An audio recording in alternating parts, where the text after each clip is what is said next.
Diante de um cenário crítico, o da vazante do Rio Negro, em que ele atinge ali a casa dos 12 metros, e se a gente olhar para a nossa maior rota, que vem o Madeira, que agora assoreado está aí com um nível de calado muito baixo, a preocupação se transfere para a indústria, se transfere para o comércio em especial.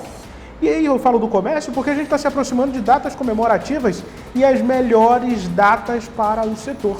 Eu estou falando do Natal e logo depois vem o Ano Novo também, que se vende bastante. Doutor Aderson Frota, presidente da Federação do Comércio do Amazonas, é um prazer recebê-lo e de cara eu lhe pergunto, há risco de falta de mercadoria? Olha, primeiramente nós queremos agradecer a oportunidade de poder falar e poder explicar todos esses momentos difíceis pelos quais nós estamos passando. Ninguém esperava uma estiagem a esse nível. A estiagem colocou o Rio Negro num nível tão baixo que hoje não permite que os navios ancorem. Hoje, nós fizemos uma reunião no dia 14 deste mês, onde nós reunimos todos os atores do setor de transporte. Colocamos os agentes, colocamos os operadores, colocamos os principais portos, colocamos rodoviárias, colocamos os mais expressivos empresários que importam a mercadoria, para a gente poder, digamos assim, aferir qual era a dificuldade, qual seria a solução, como é que seria encaminhado. E, naturalmente, naquele primeiro momento, nós nos assustamos, porque a cabotagem já tinha, digamos, dito que era impossível chegar em Manaus. E que a solução encontrada dentro da melhor maneira seria ir ao Porto do Ceará, um Porto do Ceará que é o Porto de Pecém, ou Vila do Conde, no Pará, para que as mercadorias pudessem ser transferidas para uma balsa ou transferidas para uma embarcação pequena. Só esse processo de transferência era um processo demorado. E encarecia. Presumidamente nós já estávamos provocando um aumento de preço. Aí essa mercadoria vinha navegando num processo muito mais lento, muito mais demorado até chegar em Manaus. Então, nós temos, na realidade, dois modais de transporte que não temos outra alternativa. Nós não temos ferrovia, a nossa rodovia ela só existe praticamente no papel, então nós só temos dois modais.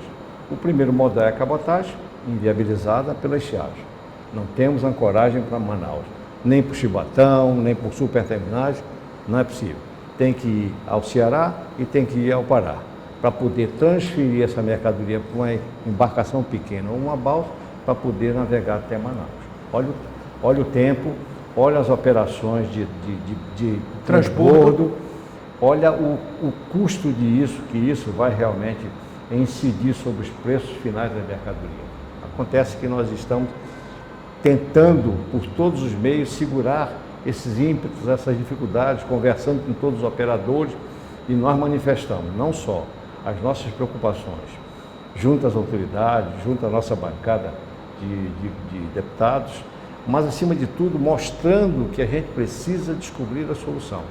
E esta solução passa, nesse cenário de dificuldades provocado pela estiagem, passa pela reconstrução da BR-319. A BR-319, ela foi construída e terminada há 50 anos atrás. 50 anos atrás. Então, a rodovia ela ficou ainda trafegada durante uns 20, 25 anos. E depois ela foi perdendo a consistência, ela foi se deteriorando. E depois, quando nós acordamos para a necessidade de realmente recompor essa rodovia, aí nós esbarramos em falsos argumentos, em burocracia ambiental, em falsas colocações totalmente desprovidas de fundamentação para os nossos interesses, para a nossa realidade, e isso nos atrapalhou profundamente. Então, hoje, decorrido todo esse tempo, nós estamos dizendo agora, diante desse quadro que se agravou, que se tornou impossível da gente poder resolver, até porque no modal que era o rodofluvial, rodoviário, mais fluvial, que ia para Belém, subia o Rio Amazonas, que ia para Porto Velho e descia o Rio Madeira, que era o trecho mais fácil, mais rápido, mais evidentemente mais barato. E aí nós perdemos essa possibilidade, porque o Rio Madeira hoje está assoreado, está cheio de bancos de areia, Infelizmente, é um rio que precisa realmente de uma providência muito só, não só no tocante à dragagem, mas à sinalização, porque... São pautas antigas, presidente. Pautas antigas e que vocês, operadores do mercado, sabem disso e alertam os governos que passaram por aí. Lembrando que é uma hidrovia, portanto, cabe ao governo federal fazer a sinalização e fazer a dragagem. Olha o tempo que vocês falam isso. É preciso acontecer uma... A gente pode dizer que o cenário é de tragédia. Então, nós queremos aproveitar esse momento em que as nossas dificuldades estão bem evidenciadas, bem nitidamente percebidas. O governo realmente está nos ajudando.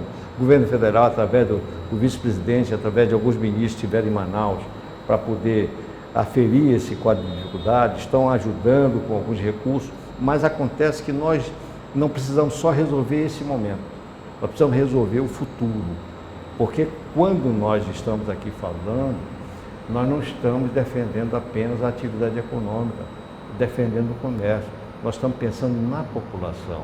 É a população que está carente, é a população que não tem comida, é a população que não tem água potável, é a população que não tem remédio, é a população que não tem produtos de primeira necessidade. E olha, o homem do interior já é desprovido de muitas coisas. E sofrendo mais do que ele está passando, é preciso que as autoridades se sensibilizem, olhem essa dificuldade. Nós somos brasileiros, e nós somos brasileiros do maior estado do Brasil. Além de tudo, nós somos o coração da Amazônia. Então nós precisamos hoje, o Brasil é um país gigantesco, tudo bem, mas todo o Brasil está integrado por rodovia, por ferrovia, por estrada, e nós estamos totalmente isolados com 2 modais, ou seja, agora 1,5 porque perdemos o Rio Madeira. Então só temos Belém ou o transbordo dos contêineres via Ceará e via Pará. Então, o que nós pensamos? Nós não estamos aqui, digamos assim, disfarçando uma defesa, não. Nós estamos preocupados com a população. Por que estamos preocupados com a população? Porque quem atende a população é o comércio. É o comércio que hoje não só atende a população com responsabilidade, com respeito, proporcionando uma série de conforto e segurança para a população, mas, acima de tudo, é preciso que a gente diga também, de forma bem clara, hoje, o nosso segmento representa quase 50% do PIB, hoje o nosso segmento representa 70% da mão de obra empregada, hoje o nosso segmento representa quase 60% da arrecadação tributária do Estado e do município. Então, esses fatores mostram que nós somos um vetor. Nós somos o processo mais efetivo e mais solidário com a população e com o governo, porque nós proporcionamos mais receita para o governo. Então, isso tudo que nós estamos declarando, declinando aqui, não é com o objetivo de ufanar a nosso segmento. É dizer que nós temos a responsabilidade, porque nós atendemos a população. E toda vez que a população vive problemas, vive dificuldades, isso é passado imediatamente para nós. E nós temos que a obrigação de tornar isso uma coisa evidente, se solidarizar, participar desse esforço para a gente buscar uma solução. Natal e Ano Novo estão se aproximando, doutor Adelson. Qual é o risco que a gente enfrenta? Olha, com certeza absoluta haverá falta de mercadoria. Por que haverá falta de mercadoria? Porque o comércio ele está longe dos seus fornecedores. Olha, veja bem, nós estamos no Amazonas e a maioria dos fornecedores estão no Sudeste, estão numa pequena parte do Nordeste. Então, isso tudo envolve transporte. A cabotagem tem um linguajar muito forte. Eu só vou abrir praça se eu tiver volume. Eu só vou abrir praça se eu não tiver dificuldades. Eu só vou abrir praça. Abrir praça é abrir espaço no navio para que coloque dentro das mercadorias que estão no contêiner, coloque dentro do navio para navegar. Então, o ano passado, onde nós tivemos um calado digamos assim, mais fácil de navegar, chegou um momento em que os armadores nos chamaram e disseram assim: nós só estamos vindo com 50% a 60% da nossa capacidade.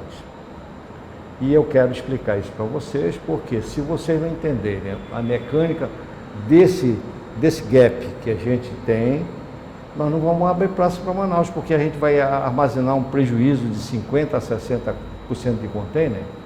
Aí nós chegamos a um consenso, produzimos uma complementação de frete para não perder a navegabilidade e não perder o abastecimento. Olha a negociação, né? Tudo isso é esforço para a gente realmente não atingir a população, não atingir o nosso cliente, não atingir o nosso consumidor por causa da nossa responsabilidade. Isso, permita-me falar de um aspecto pessoal. Fui ao supermercado, acho que está com uns 15 dias ou 10 dias atrás. E, presente, assim, me espantou, porque produtos que eu naturalmente compro, as gôndolas vazias, trechos até de freezers, sem a mercadoria. Eu achei que pudesse ser do dia que eu fui, de um momento que eu fui ali.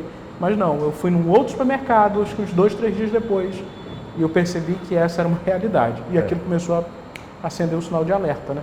Então, dentro daquilo que você me perguntou com muita propriedade, com muita responsabilidade, com certeza faltará mercadoria. Não é uma falta generalizada, mas faltará mercadoria. Por quê? Porque o comércio tem que comprar com antecedência. E como é que nós vamos comprar com antecedência se nós não temos condições de receber essa mercadoria? Então, comprar para ficar devendo, comprar para ser logo notificado e ter que pagar antecipadamente sem colocar a mão na mercadoria, isso aí é descapitalização. Isso é risco muito forte. Então, muitas empresas estão dizendo, olha, eu vou fazer o pedido, mas só pode liberar quando eu tiver possibilidade de receber. Então, muita coisa vai faltar nesse intervalo. É claro, não vamos ter um Natal totalmente pobre, nem totalmente problemático, mas alguns produtos, com certeza, irão faltar para o atendimento da população. Naturalmente, final de ano, a FEComércio divulga uma pesquisa sobre quanto aquele momento deve movimentar o comércio local. Essa pesquisa, diante desse cenário que a gente enfrenta, existe a possibilidade de a gente ter um número negativo no final de 2023? Olha, talvez nós não tenhamos um número negativo, porque a situação se agravou agora nesse último trimestre. Tem estoque. E nós temos estoque.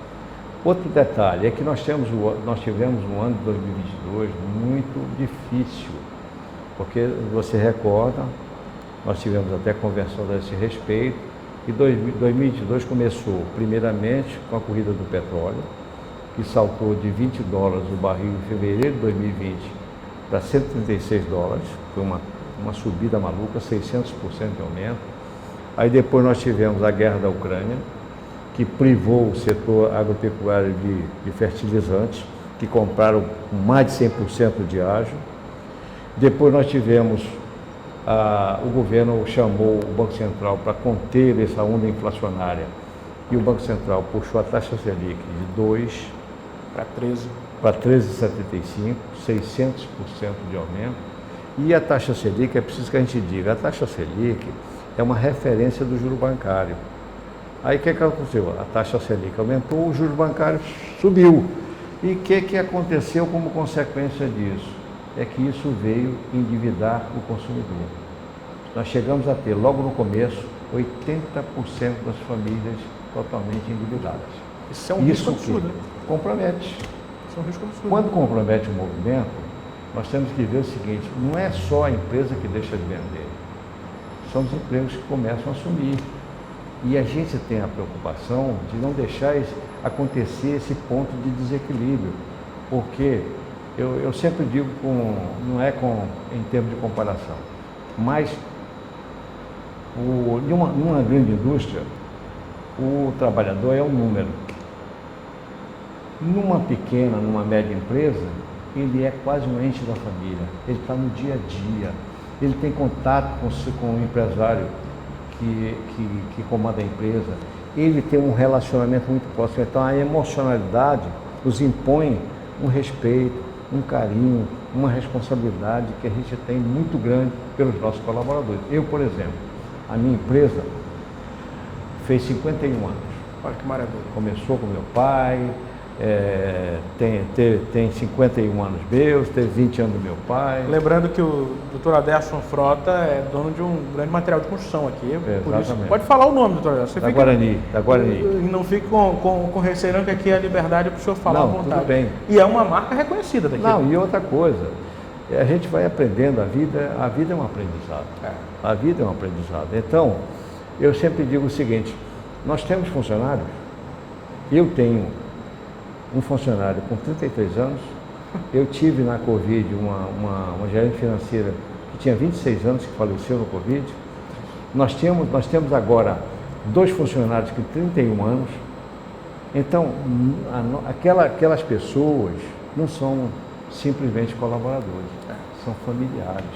A gente se preocupa. A relação é muito próxima, né? É uma relação tão próxima que você não pode dizer, não estou nem aí. Tá sim, porque aquela pessoa está dentro da sua vida, está dentro da sua realidade empresarial, está dentro da sua realidade familiar. Então, esse compromisso que nós temos é que a gente precisa dizer, olha, população, nós temos compromisso com os nossos colaboradores, nós temos compromisso com as pessoas que estão do nosso lado. E é por isso que nós não nos preocupamos só com o nosso colaborador, nos preocupamos com a população, porque ela faz parte do cenário da nossa responsabilidade, da nossa ação, e isso é que a gente leva com muito carinho, com muito respeito. É esse tipo de exemplo que confronta muito aquela pesquisa que o senhor disse no começo dessa conversa, de que por preceito, ou preconceito, melhor dizendo, se criou a imagem de que empresário, o dono do capital, é demonizado, não se preocupa com o lado social. E claro que a gente, como em todas as profissões, existem. Mas a maioria não é essa. A maioria não é essa. O aspecto social e o aspecto que você tem de contribuição com o meio que você está operando, ele é muito maior. É importante que a gente diga uma coisa, que a população às vezes não sabe. Veja bem, nós não estamos defendendo bandeira própria, nós não estamos defendendo causa própria, nós estamos querendo esclarecer que o comércio, como a indústria, como a agricultura, como a pecuária, qualquer outro segmento, todo mundo repassa custo. Todo mundo repassa custo. E hoje nós ainda temos um agravante. Nós temos um tratamento fiscal desigual e ainda nem os preços nós fazemos. Os nossos preços é exatamente o governo que estabelece. Estabelece quanto vai juntar, quanto ele vai agregar, quanto ele vai somar em cima para poder tributar. Ao passo que outros setores têm desconto, mas nós não. Se eu comprar uma mercadoria por R$100 e o governo disser que sobre esse preço tem mais 70%, essa mercadoria passa a ser R$170. E sobre R$170, o governo tributa 20% de ICMS e nós somos obrigados a recolher antes de vender. Antes, às vezes, de sequer botar a mão na mercadoria. Então, isso é descapitalização, isso é rigor e isso reflete, com certeza, nas dificuldades que atrapalham a vida da população. É isso mesmo. E é um custo altíssimo, a gente está falando de um custo altíssimo e que é repassado, naturalmente, como qualquer... Isso também se dá, doutora Décio, acho que pela forma daquilo que o senhor falava também, do contato, vocês estão na ponta, então todo mundo logo demoniza, porque acredita que é vocês que estão colocando o preço desse cartão aqui a R$200, R$300 a mais, porque necessita. Só que a margem de lucro ela tem que existir. Hoje é a remuneração de vocês. Eu estou, inclusive, na minha empresa, eu não falo de lucro, eu falo de resultado. Por que resultado? Porque o resultado é a remuneração do risco, do capital, do trabalho, das noites de madrugadas trabalhando, de todos os dias da semana, de todos os custos que são agregados. Então, vejam bem, o que nós estamos dizendo que é lucro? Lucro, no passado, era uma palavra pecaminosa, criminosa. Mas o que tem que falar é o seguinte, a realidade. Hoje, esse resultado é a remuneração da aplicação. Eu aplico meus recursos e não sei se vai dar certo. Então, o risco é meu. Então, eu aplico recurso, eu assumo o risco, eu trabalho dia e noite, eu repasso todos os meus custos de forma bem clara e ainda quem estabelece o preço que eu vou vender não sou eu, não é a empresa comercial, é exatamente os órgãos de governo que estabelecem esse percentual. E diga-se de passagem, com tratamento que não é muito proporcional ao nosso valor dentro da economia, onde nós temos apenas 45 dias, ou seja, como nós demoramos muito a receber mercadoria, às vezes o comércio paga imposto, não é nem antes de vender, é muito antes de receber a mercadoria. Então isso tudo eu quero transferir como informação, para refazer um pouco desse conceito, dessa aferição totalmente desprovida de conteúdo. Não há mais sonegação no comércio, não há mais especulação, manipulação de preço, não há, porque tudo aquilo é previamente estabelecido dentro dos parâmetros do governo. E legislação fiscal pura. Doutor Adércio, quero lhe agradecer por esse bate-papo, que sempre é uma maravilha conversar com o senhor do ponto de vista primeiramente da amizade que tem com o senhor e também do seu conhecimento sobre o comércio, sobre a economia local e a macroeconomia, que a gente precisa olhar para ela com muito cuidado para tentar trazer conhecimento para a nossa realidade. Eu agradeço o Real Time, eu me sinto honrado de ter sido entrevistado por você, que é um jornalista de renome, um formador de opinião, uma pessoa que conhece profundamente os parâmetros da economia e que nos enche de agradecimento pela oportunidade que você nos dá de falar dessas coisas, de falar disso de coração aberto. É a realidade, né? De falar dessa realidade com muita precisão, para a gente poder aos pouquinhos ir destruindo esses conceitos falsos, essas impressões totalmente desprovidas de realidade. Eu agradeço mesmo. Se a gente não tiver a oportunidade de conversar numa próxima oportunidade até o Natal, desejo boas vendas ao comércio, boas vendas mesmo, um final de ano muito bom para o senhor e para a sua família. Obrigado por ter vindo aqui ao Real Time. De coração agradeço. Nós agradecemos profundamente essas oportunidades que Real Time, que você, como uma pessoa atenciosa conosco, sempre tivemos um diálogo muito produtivo, que nos dá para que a gente possa abrir o coração, falar desses problemas e transferir algumas informações importantes para melhorar o nosso conceito, a nossa aferição por parte de você, consumidor. É isso. E a você, internauta do Real Time On Play, muito obrigado mesmo. Curta, comente, compartilhe à vontade essa entrevista, manda no grupo de WhatsApp, fique atento às informações que estão surgindo do comércio. A gente está se aproximando de uma data muito importante, por isso nós trouxemos Aderson Frota, presidente da Fé Comércio, aqui no nosso estúdio. Você, muito obrigado mesmo e até uma próxima oportunidade.